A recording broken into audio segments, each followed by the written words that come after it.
खुलुमबाय Bodoland इंखं television studio आं आइनारसि गयारि दिनैनि गाहाय रादाबफोराव दङ। अन्ध्र प्रदेशआव ट्रेनजों हुख्रेम जानानै थैनाय साबानि गेजेराव सानैया क'क्राझारनि। तिनिसुकियायाव बिसि आरो 6 बोसोरनि फिसाजोखौ गारनानै सासे लाइमोना आलफा उदाङाव हाबफैदों। उड़िसायाव मर्निं एसेम्बलिनि उनाव फरायसालियाव सौहैनाय सा 7 फरायसुलिफोरखौ सासे फोरोंगिरिया गाज्रि साजा होदों।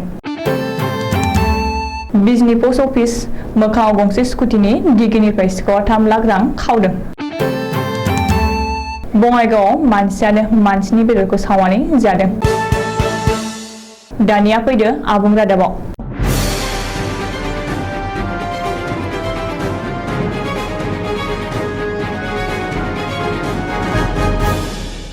अन्ध्र प्रदेशनि श्रीकुलाम जिल्लायाव खारफुनाय गंसे एक्सप्रेस ट्रेनजों हुख्रेम जानानै समबारनि हराव 9:30 रिंगायाव 7 सुबुंनि जिउ खहा जानायफोरनि गेजेराव क'क्राझार जिल्लानि भाटगाव ओनसोलनि 1 नं जलजरा गामिनि थागिबि बुद्धेश्वर बसुमतारी आरो कुसिगुरी गामिनि अजित बसुमतारी होननानै मिथिदों मोननाय जादों।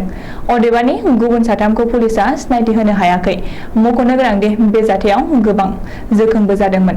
पुलिसआ मिथिनाय बादिब्ला बे जाथाया सिगादाम आरो सिपुरुपल्ली रेल स्टेशननि गेजेराव जादोंमोन।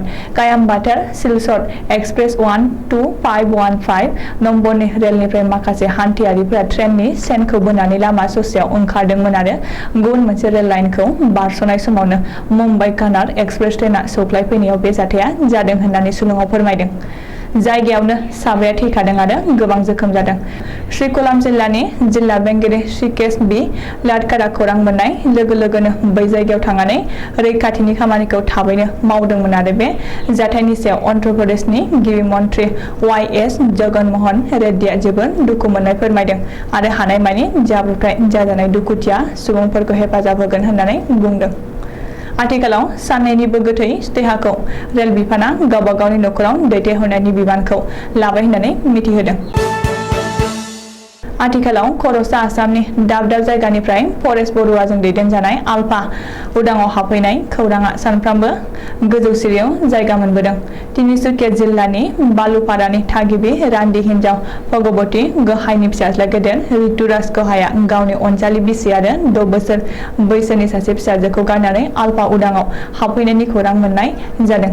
तिनिसुकिया पुलिसनि सुलुङाव फोरमायनाय बादिब्ला थांनाय 5 एप्रिल खालि ऋतुराज गोहाया न'निफ्राय ओंखारलांदोंमोन आरो बेनि उनाव न'आव गिदिंबोफिनाखै। बुधबारखालि नखरनिया तिनिसुकिया सदर थानायाव गोमानायनि एफआइआर होदों। बेनिफ्राय पुलिसआ सन्देह खालामदों दि आथिखालाव ऋतुराज गोहाया आलफायावनो हाबफैदों। मानो होनोब्ला साननैसो सिगाङाव सासे फिसाय गोनांखा आइजोआबो गावनि फिसाय आरो फिसाज्लाखौ गारनानै आलफा उदाङाव हाबफैनाय खौराङा रोखा जादों। पुलिसनि संगालिनि रिपर्ट बादिब्ला आथिखालाव खर'सा आसामनि गोबां लाइमोनफोरा आलफा उदाङाव हाबफैबाय। उड़िसानि बलांगीर जिल्लायाव सासे फोरोंगिरिया मर्निं एसेम्बलिनि उनाव सौहैनाय सा 7 फरायसुलिफोरखौ गाज्रि साजा होदों। सुलुङाव फोरमायनाय बादिब्ला बलांगीर जिल्लानि पाटानगराव थानाय बापुजिं गोजौ फरायसालियाव मर्निं एसेम्बलिनि उनाव सौहैनाय सा 7 फरायसुलिफोरखौ बिकास तारुआ मुंनि सासे फोरोंगिरिया गासैखौबो 100 खेब जलाय सिखारलाय खालामनो थाखाय बिथोन होदोंमोन। बेनि उनाव फरायसुलिफ्रा गाज्रि बेहुस जादोंमोन, जाहोनाव गासैखौबो खाथिनि देहा फाहामसालियाव एडमिट खालामनो गोनां जादों। बे जाथायाव आथिखालाव भाइरेल जानायनि उनाव उड़िसानि सोलोंथाइ मन्त्रि समीर रन्जन दासआ नायबिजिरनो थाखाय सोलोंथाइ बिफानखौ बिथोन होदों। बे जाथायनि थाखाय सोलोंथाइ मावख'गिरि शंकर प्रसाद मासेखौ नायबिजिरनो थाखाय इनक्वायरि अफिसार महरै थिसननाय जादों होननानै सुलुङाव फोरमायदों। चिरां जिल्लानि बिजनी सा पस्ट अफिसनि मोखाङाव सानथिं बाथिंनो गंसे स्कुटिनि दिगि सिफायनानै सिखावा 3 लाख रां खावनानै लांदों। सुलुङाव फोरमायनाय बादिब्ला बिजनी नोगोर 2 नं बरथला कालीबारिनि थागिबि सोरखारनि साख्रि मावनायनिफ्राय आजिरा मोननाय रेनु कामसेना मुंनि सासे आइजोआ गावनि पेन्सननि मोननाय रां थुबिलनि रांखौ बिजनी इउक' बेंकनिफ्राय 3 लाख रां दिहुननानै बिजनी सा पस्ट अफिसाव जमा दोननो थांदोंमोन। बे समावनो स्कुटिखौ बायजोआव दसे दोनथ'नाय समावनो स्कुटिनि दिगिनिफ्राय रांखौ सोरबा सिखावा खावनानै लांदों। नुफेरा खोनाफेरा बङाइगाव सोमोनांथाव जाथाय जादों। मानसियानो मानसिनि बेदरखौ गोथै बारिनि समसानाव सावनानै जादों। बङाइगावनि गिलागुरि गामिनि थागिबि सतीश चन्द्र राय मुंनि सासे जिउ फाग्ला सुबुङा गोथै बारिनि समसानाव सावनाय मानसिनि गोथैनि खामनाय बेदरखौ दरसे जादों।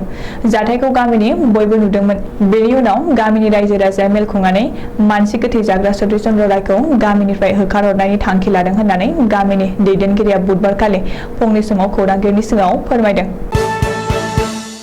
दिनैनि रादाबा एसेनोसै, गोजोन्थों।